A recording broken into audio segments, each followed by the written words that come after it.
Hello student, welcome to the Aryantam Academy YouTube channel. Student, I hope you all are good at home. So please stay home, stay safe. आज हम chemistry का lecture start करेंगे और that is related to the non ideal properties of the solution, क्योंकि कल हम लोगों ने आइडियल सॉल्यूशन और नॉन आइडियल सॉल्यूशन की बातें करी।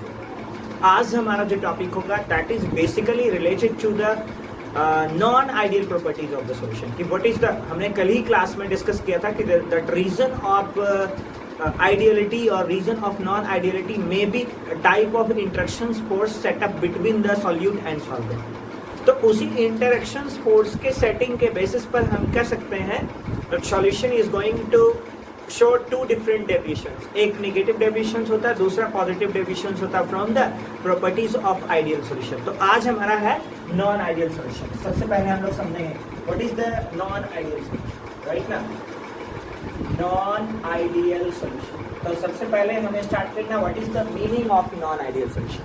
तो आइडियल सॉल्यूशन की जहां तक आइडियोलॉजी की बात करते हैं तो आइडियोलॉजी कैरेक्टर्स के लिए हम लोगों ने राउल्ट्स के नियम को यूज किया था, वॉल्यूम इंटरमिक्सिंग को यूज किया था, एंथैल्पी इंटरमिक्सिंग को यूज किया था। तो सेम कॉन्सेप्ट के बेसिस पर हम नॉन आइडियोलॉजी कैरेक्टर्स को भी डिस्कस कर सकते हैं कि जैसे हमने क्या बोला कि हमारे पास वैसे सॉल्यूशंस होते हैं जो रॉल्स लॉ को ओबे नहीं करते। तो हम लोग यहाँ पर क्या कह सकते हैं कि द सॉल्यूशन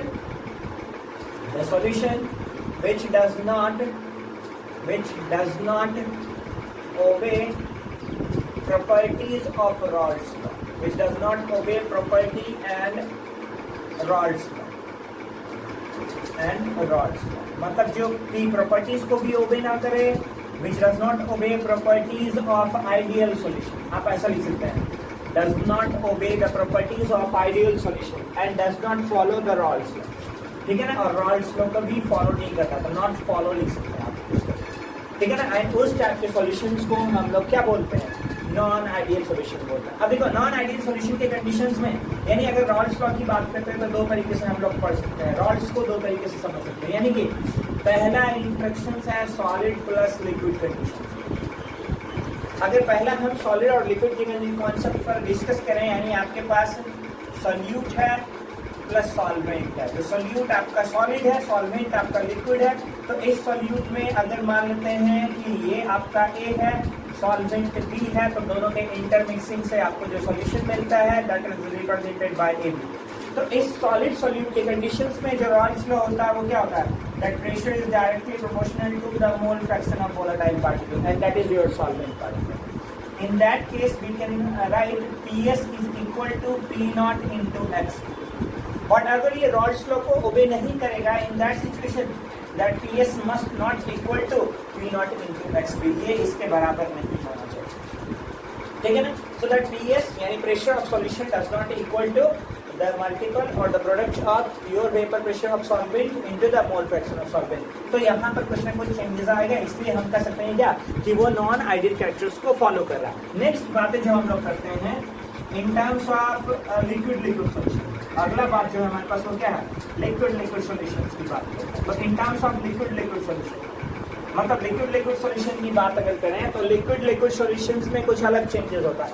क्या चेंजेस होता है उसको एनालाइज कर देखो कि लिक्विड की कंडीशंस में हम लोग क्या कर सकते हैं यहाँ पर कि आपके पास लेट अस से दैट यहाँ पर कोई सॉल्यूट है प्लस कोई सॉल्वेंट है एंड देन आपके पास लिक्विड सॉल्यूशन मिलता है। आपके पास जो सॉल्यूट है वो ए है, सॉल्वेंट जो है बी एंड बी है। इस कंडीशंस में बोथ आर वोलेटाइल, ये भी आपका वोलेटाइल होता है और आपका सॉल्वेंट भी वोलेटाइल है। अगर दोनों वोलेटाइल है तो हम लोग लिख सकते हैं क्या, that pressure of A is equal to P naught A into mole fraction of A, और वैसे ही लिख सकते हैं pressure of B is equal to P naught B into mole fraction B. अब देखो अगर ये प्रेशर मतलब ये सॉल्यूट है, ये सॉल्वेंट है, तो टोटल प्रेशर क्या होगा, in that case the P total must be equal to PA plus PB. But in case of non-ideal conditions, that pressure, total pressure must not be equal to the sum of individual pressure of both solute and solvent. अगर same चीज है कि अगर दोनों के सम के बराबर नहीं होगा, देन अगेन कैसा कंडीशंस फॉलो कर रहा है, नॉन आइडियल कंडीशंस फॉलो कर रहा है। क्या फॉलो कर रहा है, नॉन आइडियल कंडीशंस फॉलो कर रहा है। तीसरा प्रॉपर्टी जो आपका होना चाहिए, third in terms of interaction force. Okay, what will be the interaction force between the molecules? तो interaction force की बात कर रहे हैं अभी यहाँ पर.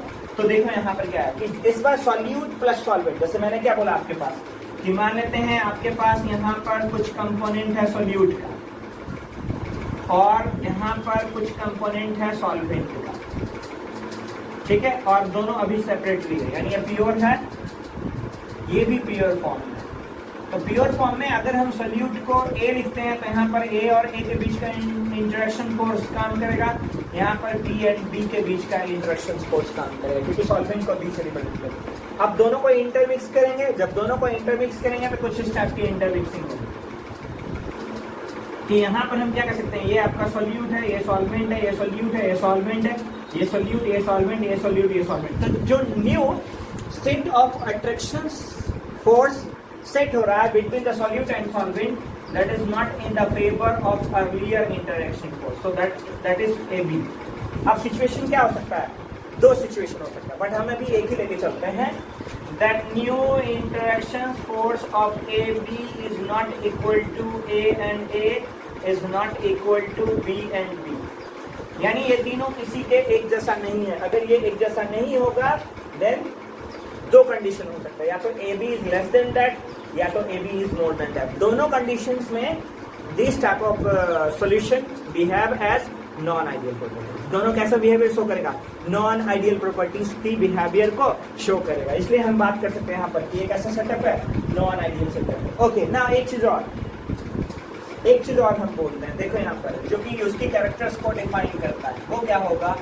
तो अभी देखो दो बातें और हमने क्या बोला है, मतलब ओल्ड इंटरेक्शन फोर्स के कंपैरिजन में जो न्यू इंटरेक्शन फोर्स होगा या तो वो स्ट्रांगर होगा या तो वो वीकर होगा. अगर वो स्ट्रांगर होगा तो they will reduce to the final volume, अगर ये वीकर होगा then they will increase the final volume. तो दो कंडीशन, या तो वॉल्यूम बढ़ाएगा या तो वॉल्यूम घटाएगा, यानी कि इनिशियल वॉल्यूम और फाइनल वॉल्यूम भी एक जैसा नहीं होगा. उसके बाद समझो एक चीज और क्या नहीं होगा, अगर दोनों के बीच का ओल्ड इंटरेक्शन फोर्स ब्रेकडाउन होकर के एक नया इंटरेक्शन फोर्स सेट हुआ, अगर वो फोर्स वीक रह गया इसका मतलब उसने एनर्जी रिलीज कर दी.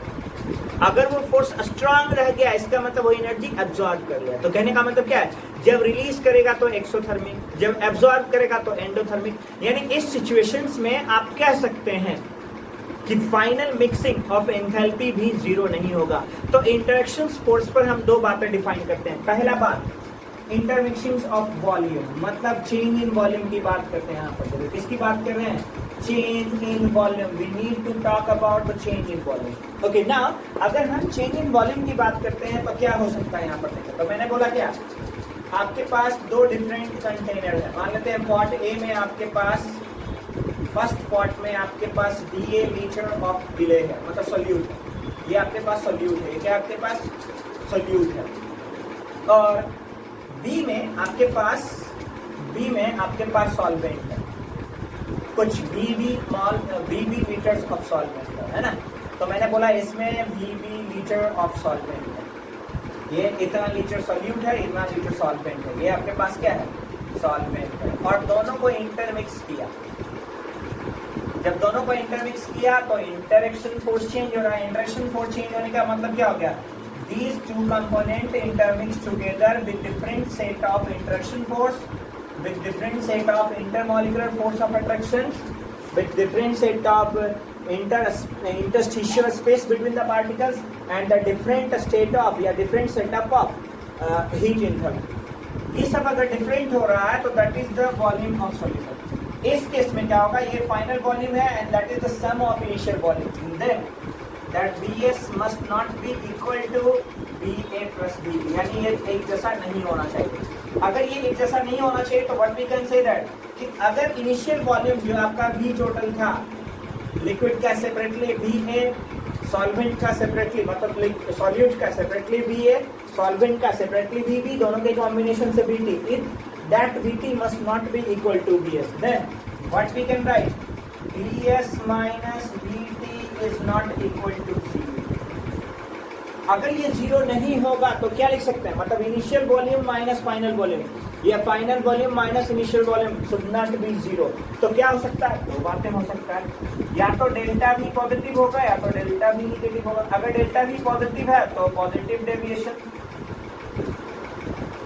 Positive deviation. अगर डेल्टा भी निगेटिव है तो हम लोग कहते हैं निगेटिव डेविएशन। मतलब वॉल्यूम का बढ़ना और घटना ही डिसाइड कर देता है कि जो डेविएशन होगा आपका राल्ट लॉ से पॉजिटिव होगा या निगेटिव होगा। क्लियर है यहाँ तक? कोई कंफ्यूजन तो नहीं होना चाहिए आपको, I hope so. So please like share comment subscribe, right ना, और शेयर जरूर करें। ओके चलो नेक्स्ट पॉइंट, यानी कि इस कॉन्सेप्ट को लिखें तो क्या लिख सकते हैं, देखो यहाँ से लिख सकते हैं हम लोग delta V mixing is not equal to zero. मतलब जब दो डिफरेंट टाइप ऑफ कंपोनेंट को मिक्स करते हैं तो न्यू सेट ऑफ फोर्स के कारण क्या होता है, या तो वॉल्यूम बढ़ जाएगा या तो वॉल्यूम घट जाएगा, इसलिए चेंज इन वॉल्यूम कभी भी जीरो नहीं होगा। ओके अब नेक्स्ट जो हमारे पास है वो क्या है, चेंज इन एंथैल्पी। नेक्स्ट बातें क्या है, तो चेंज इन एंथैल्पी की बातें करें। तो देखो यहाँ से नेक्स्ट हमारे पास है चेंज इन एंथैल्पी। तो चेंज इन एंथैल्पी के बेसिस पर क्या कर सकते हैं, तो देखो आपके पास है change in enthalpy, change in enthalpy. तो चेंज इन एंथैल्पी का कॉन्सेप्ट क्या कहता है, तो देखो हमने क्या बोला कि when solute is intermix with the solvent, मतलब एक बार सॉल्यूट है एक बार सॉल्वेंट है, दोनों को हम इंटरमिक्स कर रहे हैं। तो यहाँ पर देखो क्या लिख सकते हैं, देखो यहाँ पर कि when solute is intermixed, solute is intermixed with solvent, मतलब सॉल्यूट और सॉल्वेंट एक दूसरे से इंटरमिक्स हो रहा है। जब सॉल्यूट और सॉल्वेंट एक दूसरे से इंटरमिक्स हो रहा है तो क्या होगा, एक न्यू इंटरेक्शन फोर्स होगा। तो हम लोग लिख सकते हैं क्या, then a new set of attraction force, a new set of attraction force set up between solute and solvent, solute and solvent. तो इसमें दो बातें हो सकती हैं, मतलब हमने क्या बोला कि आपके पास पहले सॉल्यूट का ए और ए था, बाद में फिर सॉल्वेंट और सॉल्वेंट का बी एंड बी है। अब इन दोनों के कॉम्बिनेशन से दो चीज हो सकता है, क्या हो सकता है, या तो ए बी ज्यादा क्लोज हो जाए या तो ए बी ज्यादा दूर हो जाए। अगर ए बी क्लोज हो गया तो ये क्या हो गया, स्ट्रॉन्ग फोर्स।